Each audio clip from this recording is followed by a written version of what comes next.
Epilogue. When they glided out of the clouds, poor Leggan lay below. On the sea a few ships still burned. Yamani vessels herded those they had captured into the reopened harbor. All around the city the land was tattered, scorched, and frayed. Everywhere lay the dead. Groups roamed the battlefields, gathering the wounded and the dead, giving the death stroke to dying animals, or scavenging weapons and valuables. On level ground before the north gate, tables had been placed. On one side, Dane saw enemy leaders, nobles of the Copper Isles, Carthage renegades, well guarded by royal troops.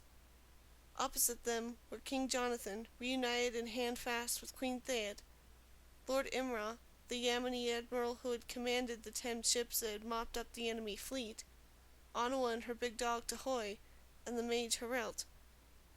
Papers were strewn over the wooden tables, and scribes stood by, heating wax for the seals that would be fixed to each document. Close by his monarchs, Sir Raoul was perched on a camp stool. A healer examined deep cuts in his scalp and left arm, as the big knight tried not to flinch. In the distance, Dane saw her rider friends Evan and Sarge helping to lift the wounded into wagons that would carry them into the city. Diamond Flame landed on a clear space in the battlefield, Wingstar behind him. Freed of her grandfather's hold, Kitten trotted around to his side, whistling and clucking. Dane looked where her dragonette pointed and saw a tall, thin, reptilian creature race toward them from the north gate, his tail draped like a train over one long arm. Hard on his heels galloped her small, shaggy gray pony. A broken rope that trailed behind Cloud showed how she had managed to get out of the stables, where she'd stayed since Dane first came to Leggan. Taka halted and nodded to the dragons as Dane put her bow and quiver on a nearby tree stump. That done, she threw her arms around Cloud's neck. In mind speech, she told the mare everything that had happened, while Cloud lipped her sleeve. "I'm glad you came back," the mare said when she was done. "I don't have the patience to train a new rider anymore." Dane laughed and straightened. "You never had patience with any rider, including me."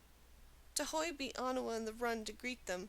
Rearing on his hind legs, the dog planted his paws on Dane's shoulders and proceeded to wash her face. No, Tahoe, that's sweet, but really, I'm practically almost clean."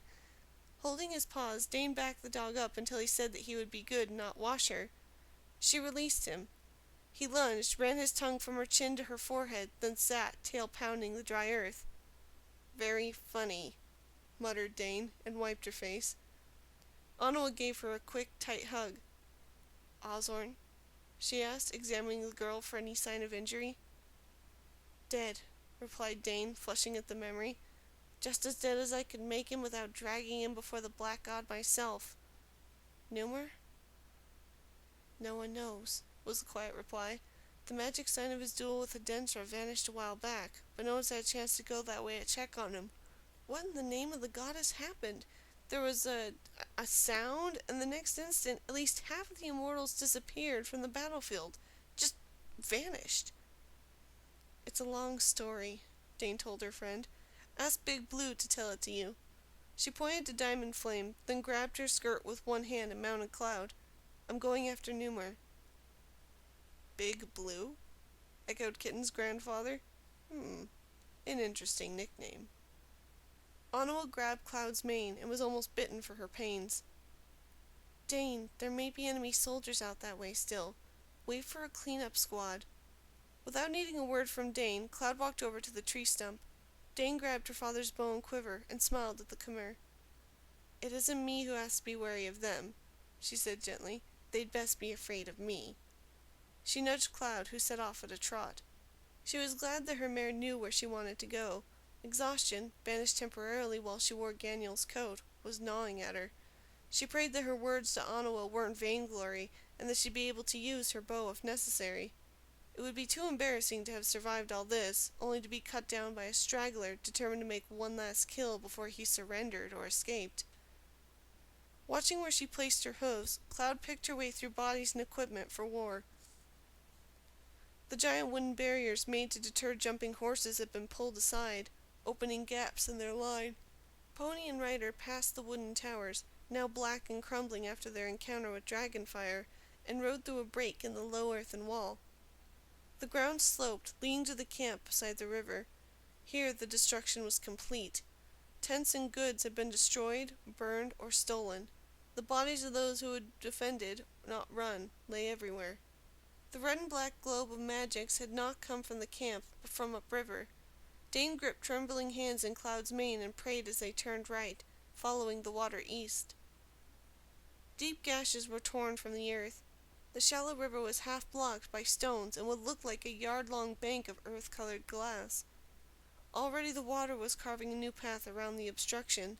Steam drifted in the hollows under the trees. "Whoever you are, if you're here to kill me, you'll need to do it while I remain prone," a familiar voice said nearby. "Have the decency to be quick about it so I can get back to my rest." Dane tumbled off Cloud's back, trying to see where he was. "What I've got in mind isn't near so quick as killing." There was a long silence. Her heart twisted within her chest. Then she heard a cracked whisper. "Dane?" Under the long, drooping branches of a nearby willow, a dark figure lurched to its feet. She ran to Numer, slamming into him with enough force to drive him back against the willow's trunk. "That hurt," he gasped. Before she could apologize, he was kissing her nose, her cheeks, her forehead, her lips. She kissed him back. They came up for air, then kissed again, their hands checking each other's bodies for serious injury as well as simply for the joy of touch. They came up for air several more times before they had calmed down enough to let each other go, although Numer kept his grip on Dane's hands. "Will you marry me?" She grinned up at him. "Maybe someday," she replied, eyes dancing. "But only if you're very, very good." "What if I'm very, very bad?" he whispered, the heat in his voice making her shiver agreeably. He gathered her into his arms and eased his mouth over hers, caressing her lips with his, teasing, until all she could do was hang in his grip. "Still maybe someday," she replied finally, when she could do more than simply gasp. "But you're welcome to try and convince me to make it sooner." "This is as lovely as colts frisking in the sun," Cloud remarked from outside the screen of willow branches. "But you're going to have company. Kitten is bringing Taka and Anawa here." Dane giggled and told Numer what the pony had said. "Then by all means let us totter down to meet them," said the man with a sigh. "I will resume persuading you in regard to matrimony at another time, when we've rested and eaten and had baths." Dane slung his arm around her shoulders. She was tired, but she could feel him trembling as well. From the grayness of his skin, his battle had cost him a great deal. "So that in Narragansett was a hard fight?" Numer dug his free hand into his shirt pocket and produced a ruby globe, the dead mage's eye. "The hardest. I believe I'll retire and turn to juggling for a living." He tossed the ruby into the river. "I could support us with juggling, if you were to marry me."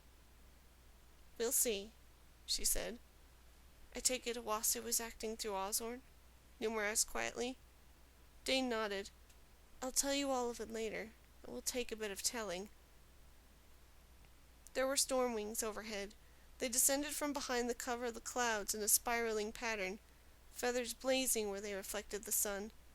By the time Taka, Kitten, Anawa, and Tahoe met Dane and Numer and brought them to the north gate of Port Leggan, the storm wings were at work on the bodies of the fallen.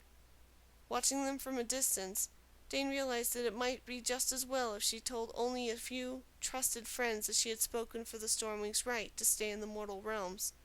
Somehow, she had the idea that not everyone would understand.